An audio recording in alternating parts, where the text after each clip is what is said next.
waaw nuyu naa leen yéen ñëpp tey dama bëggoon ñu waxtaanee li nga xamante ni moo dal ci suñuy nopp ñun ñëpp l'étude qui vient de sortir et qui dit qu'il y a 4 500 000 femmes sénégalaises qui n'ont pas de mari. Je voudrais qu'on en parle en famille, mais avant de donner mon avis dama bëggoon naqarlu déjà ñi def étude bi pourquoi ils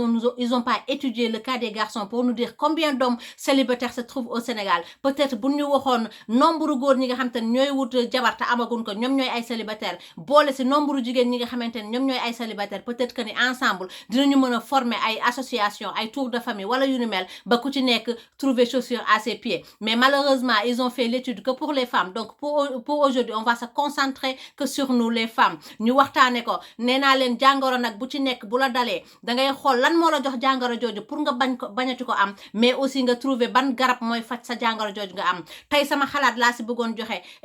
dire mon avis, cela ne concerne que moi, c'est mon avis personnel. Sama xalaat ci lu tax jigéen ñu bëri Sénégal en tout cas amuñu jëkkër jigéen ñi kenn takkatu leen man loolu laa bëggoon wax. Dañuy jéem a trouver déjà lu tax man je me dis que ni nous Sénégalaises nous sommes trop durs, on a des conditions très lourdes, dañu xaw a compliqué dañu xaw a jafe ci charge yi nga xamante ne moom la ñuy teg góor ñi pour ñu takk ñu. Loolu moo tax góor ñu bëri takkatuñu wala boog ñu ngi wàññi takkin nga ñu daan takkee ñoo ngi daw. Bu ci njëkk bi dama foog ni Sénégal sëy business la fi, sëy entreprise la fi. Boo déggee entreprise mooy loo xamante ni da nga ci investir pour pouvoir trouver une bénéfice, c'est-à-dire loo xamante ne da ngay teg dara pour gagner si dara. Je pense ñun jigéen ñu si bëri Sénégal léegi loolu la ñuy sëyee sëy bi dañ koo def business. Ku ci dugg ci sëy ñu ci bëri boog du mën a ñëpp ñu si bëri ñu ngi dugg ci sëy dafa am lu leen ci dugal. Kenn sëyetu fi ndax damay jaamu yàlla, kenn sëyetu fi ndax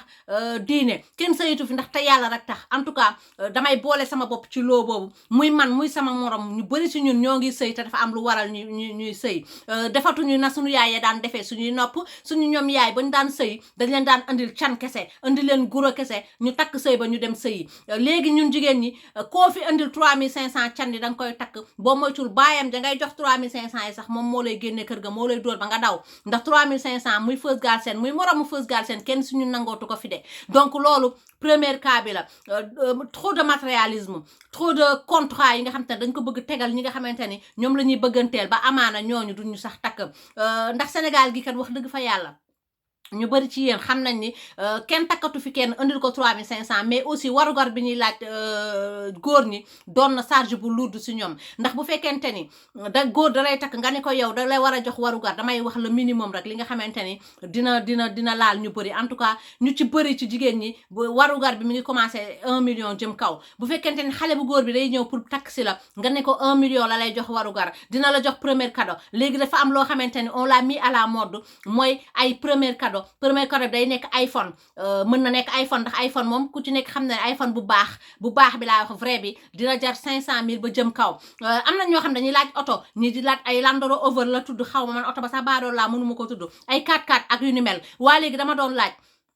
ba pare teg ci nag la ngay xewe ndax léegi mariage xew yi léegi affaire de concurrence la Sénégal ka ca gën a rëy xew rek moo jël ndam la ka ca gën bare la ñaata yëre la sol ci xew ma kookoo jël ndam la. Léegi bu fekkente ne dafa la may 1 million warugar jëndal la iPhone jëndal la oto premier cadeau wutal la appartement ba pare jël 3 millions wala 4 millions jox la pour nga xewee ko caaxaanee ko. Je pense que ni sénégalais bi nga xam te ne sénégalais lam daala moom mi nga xam te ne fa nekk menuisier maçon wala marchand ambulant nekk ci bopp koñ bi xaw ma fa nan lay def ba indi la loolu warugar. Donc loolu bokk na ci lu tax xale yu góor Sénégal yi takkatuñu. Vous allez me dire il y a pas que des hommes pauvres au Sénégal, il y a des hommes qui ont les moyens, mais très chère sœur nañu yeewu xale yu jigéen yi am xale yu góor yi nga xamante ne dañoo am moyen takkatuñu kenn. Les hommes riches ne se marient plus avec des femmes pauvres. Les riches se marient entre eux. Le riche va marier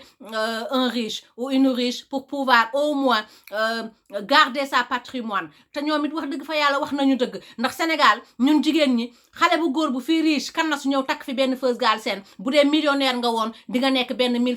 francs woneer, c'est-à-dire bu dee ay 100 000 francs nga doon compter léegi ay 500 francs ngay compter. Bu dee ay millions lañ la doon compter léegi nañ la boole si ñi nga xamante ni ay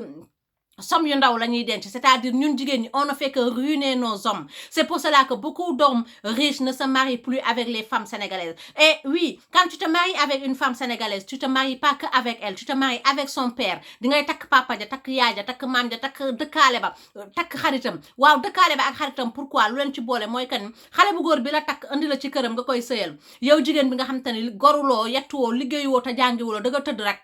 xale bu góor bi yor charge yi loolu dinaa ci ñëw ci beneen vidéo ba pare nag bu yoree charge yépp yow nga tëdd defoo dara kooku bu ta ci boole moom mooy yor waa koñ ba ak say xarit ndax waa koñ ba ku fa am mariage ku fa am ngénte ku fa am xew sa jëkkër ci boppam moom mooy jël la nga war a yóbbu di ko joxe ji ndawtal bu fekkee dañ laa tuddee doom wala ñu jox la première njëkkee sa jëkkër jox la loo war a yebee ca paan ba je pense que ne loolu yëpp charge la yoo xamante ni jël nañ ko teg ko suñu jëkkër yi mu tax ba nag xale yu góor Sénégal léegi ragal takk jabar duñu takk ñun sénégalaise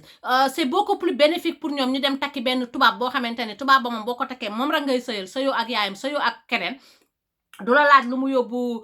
yóbbu xew du la laaj ay futilité mais nous sénégalaises il faut qu'on se met à table et qu'on réfléchit pourquoi xale yu góor yi nangootul ñu takk les riches se marient entre riches et le pauvre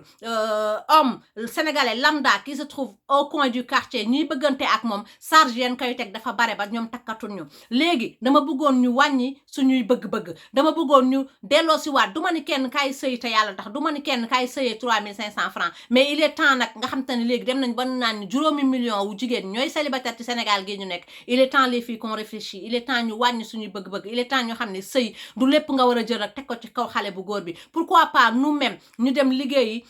pour ñëw jàppale ki nga xamante ne moom la ñu war a takkee Sénégal nag boo waxee ñu ni man sama xaas góor du ko lekk loolu kenn bindu ko ci benn téere kenn bindu ko ci benn bible dinaa ci ñëw ci beneen vidéo ndax damay bañ bi gudd en tout cas pour ce qui est 4 millions de femmes 4 500 000 de femmes célibataires fii ci Sénégal il va falloir que ñu trouver ci solution te man solution bi ma trouver mooy que njiitu réew mi moom son excellence le président Macky Sall mu trouver ñu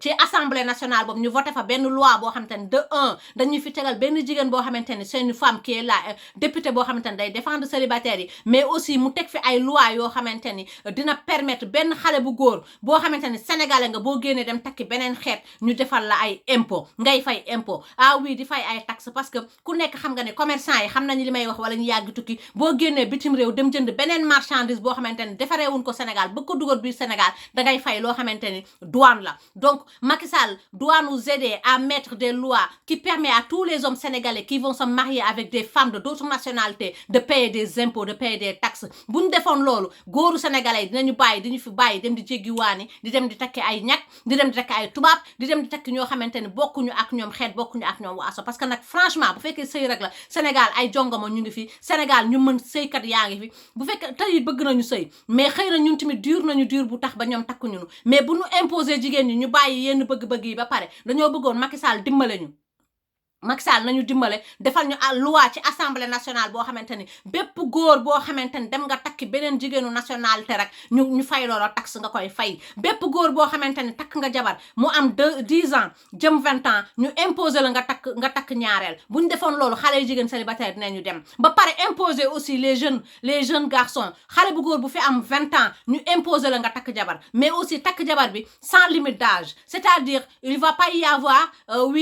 kii mooma mag duma ko takk kii mag la duma ko takk kii am na ñaata at duma ko takk qu'on impose aux garçons à partir de 8 ans de se marier avec une femme sans limite d'âge c'est-à-dire bu fekkente ne xale bu jigéen bii nga dëkk ci bopp koñ bi te amul jabar mu yow am nga 20 ans kooku am 38 ans 40 ans 50 ans que la loi t'impose de marier cette dame là qu'il n'y a plus de limite d'âge parce que y a des beaux gosses ici au Sénégal et des jeunes yoo xamante ne takkuñu jabar lu tax takkuñu jabar aussi ñun jigéen ñi yombal na leen loo xamante ni boo takkee jabar la ngay am nag wax dëgg fa yàlla boo ko amee te takkoo jabar kooku du takk dinaa ci ñëw ci beneen vidéo quand tu vas dans un restaurant tu veux un poulet et qu'on t'amène un poulet bien rôti on te dit lekkal ba pare boo paree nga jënd wax dëgg fa yàlla doo jënd te ñun jigéen ñi yombalal nañu xale yu góor yi yombale boo xamante ni xale yu góor yi léegi takkatuñu maintenant